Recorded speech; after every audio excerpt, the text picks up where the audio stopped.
ఎవరిని చూడరా అసలు వాణి గారు? చూడరా వాళ్ళ ఇల్లు ఏంటో నాకు తెలియదు. వాళ్ళ ఇంట్లో కనీసం టీ తాగలేదు.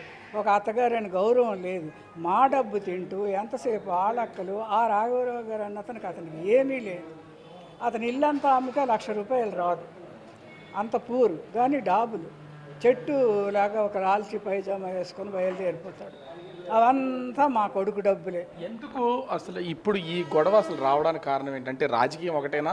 ఆస్తిపాస్తుల విషయంలో కూడా ఏమన్నా ఉందా? లేకపోతే ఆమెకి అండి ఆయన దగ్గర ఇప్పుడు ఏమీ లేదు.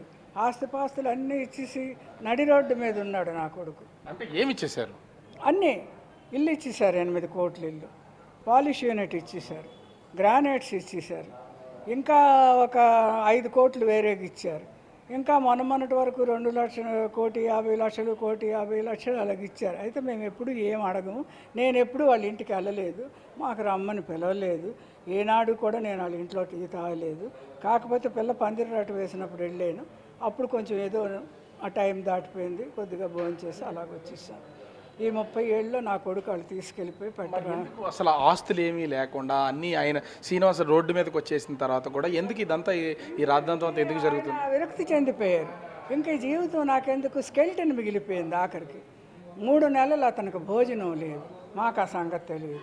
ఎలాగున్నారు అన్నయ్య ఎలాగున్నారంటే నేను ఏడుస్తానని, పిల్లలు బాగానే ఉన్నారులే అమ్మా అని చెప్పేసేవారు.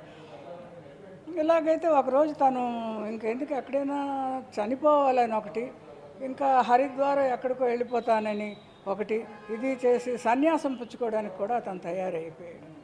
అంటే ఇప్పుడు ఎక్కడ ఉంటున్నారు అసలు దువ్వాడ శ్రీనివాస్ గారు? అంటే వాళ్ళ ఇంట్లో ఉండట్లేదా, మీ దగ్గర ఉంటున్నారు? ఇంట్లో ఎప్పుడో సూట్ కేసు అన్నీ బయట పెట్టి అన్నీ విసిరేసి కత్తులు పట్టుకొని పొడి చేస్తానని రోజు కత్తులతో యుద్ధమే ఆవిడ. బాటిళ్ళు పగలగొట్టడము, నైట్ తాగియడం, ఆ బాటిల్ ఎరగొట్టి మా పిల్లడికి పొడి చేస్తానండం. ఆ మాదిరి అన్న ఆవిడ వాళ్ళకి తెచ్చి ఆవిడ వల్ల ఓట్లు ఉన్నాయి, మనకు లాభం ఉంది, మీరు ఆవిడకి తీసుకొని తిరగాలి, కలింగులు ఓట్లు ఎక్కువ ఉన్నాయి, అలాగే ఇలాగని చెప్పి నాకు అవి కూడా తెలియదు. ఆవిడే తీసుకొచ్చి ఆవిడే లేడీస్ అందరికీ పంపించి తిరుపతి తీసుకెళ్ళండి, అక్కడికి వెళ్ళండి, ఇక్కడికి వెళ్ళండి అని ఇవన్నీ మళ్ళీ మాదిరి వాళ్ళ ఆయన గారికి నైట్ ఫోన్ చేయడం. మీ ఆవిడ మా ఆయనతో తిరుగుతుంది. ఇవన్నీ విని పరిచయం చేసింది వాణి గారే, తీసుకొచ్చింది వాణి గారే. తర్వాత ఇవి అన్నీ తీసుకెళ్ళి వాళ్ళ ఆయనకి చెప్పడం కూడా వాణి గారు. దేశంలో వాళ్ళ కుటుంబంలోనూ నా కొడుకు పైకి ఉండకూడదు. నా కొడుకు ఇచ్చిన డబ్బు తింటారు. వాళ్ళ పెళ్ళిళ్ళన్నీ చేశాడు. వాళ్ళకి కనీసం మాకు ₹1,00,000 విలువ చేసే ఇల్లు కూడా లేదు. అలాంటి వాళ్ళు నా కొడుకు దీంతోనే ఎంతవరకు వాళ్ళు బ్రతుకుతున్నారు. మేమేనాడు వాళ్ళది ₹1 తినలేదు. నేను ఎప్పుడు వాళ్ళ ఇంటికి వెళ్ళాం, మేము ఎవరము వెళ్ళాం.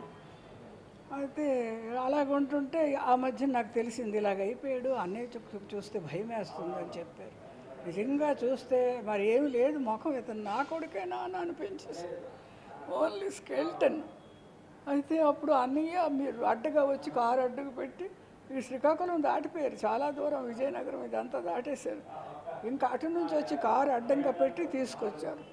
అమ్ముంది, నేనున్నాను, మీరు ఎక్కడికి వెళ్తారు, ఏమైనా బాగుందా, అన్నీ దాని ముఖం మీద వేసేసి నువ్వు కట్టుబట్టలతో వచ్చేసావు కదా, సరే అయితే ఇప్పుడు నీకు ఒక 4-5 నెలల్లో నేను ఇల్లు కట్టించిస్తానని. అప్పటికప్పుడు అక్కడ పెద్దవాళ్ళందరూ వాళ్ళకి చేతులకి నమస్కారం పెట్టాలి, చాలా మంచివాళ్ళు వాళ్ళందరూ. సార్ మీరు ఉండండి, శ్రీధర్ గారు కూడా చెప్తున్నారు కదా అని చెప్పి ఆ రోడ్డు దగ్గర ఈ చివరిన ఇల్లు కట్టడం అయ్యింది.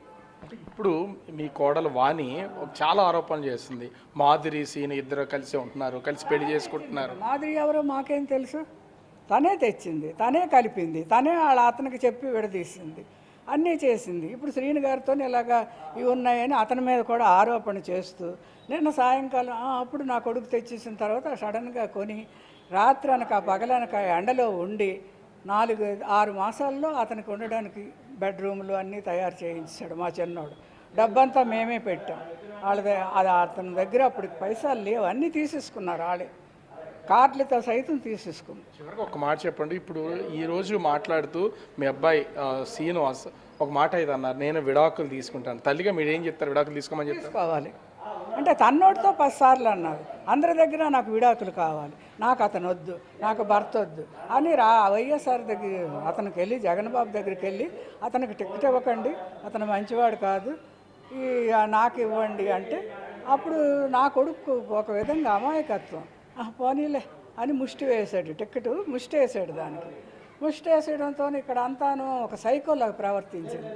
అందరూ చీ ఇదేంటి ఇలా ప్రవర్తిస్తుంది, ఇలాంటి దానికి ఎమ్మెల్యే ఏంటి, దీనికి మొగుడికి బయట పెట్టేసింది, ఈ క్యాండిడేట్ పిచ్చి అయిపోయినది, అప్పటికే క్యాన్సర్ ఆపరేషన్ అన్నీ అయినాయి, నడవే లేదు, ఇదేంటి అని చెప్పేసి వాళ్ళేమో అందరూ కూడా ఆయనకి కబురు పంపారు. అదేం వర్క్ చేస్తుంది, అదేం చేయలేదండి, మీరు అనవసరంగా శ్రీనివాస్ గారి కంటే అప్పుడు వెంటనే ఈవిడికి పిలిచి, అమ్మ ఎలక్షన్ గెలిచిన తర్వాత నీకు ఏదైనా ఒకటి ఇస్తాను, కానీ నువ్వు అక్కడ హ్యాండిల్ చేయలేవు, శ్రీనివాస్ గారు అయితే అన్నిటి విధంగా బాగుంటుంది, కాబట్టి టికెట్ నేను అతనికి ఇచ్చేస్తున్నానని మళ్ళీ జగన్ గారు మనకి ఇచ్చారు. అంటే అసలు పోయిన ఎన్నికల్లో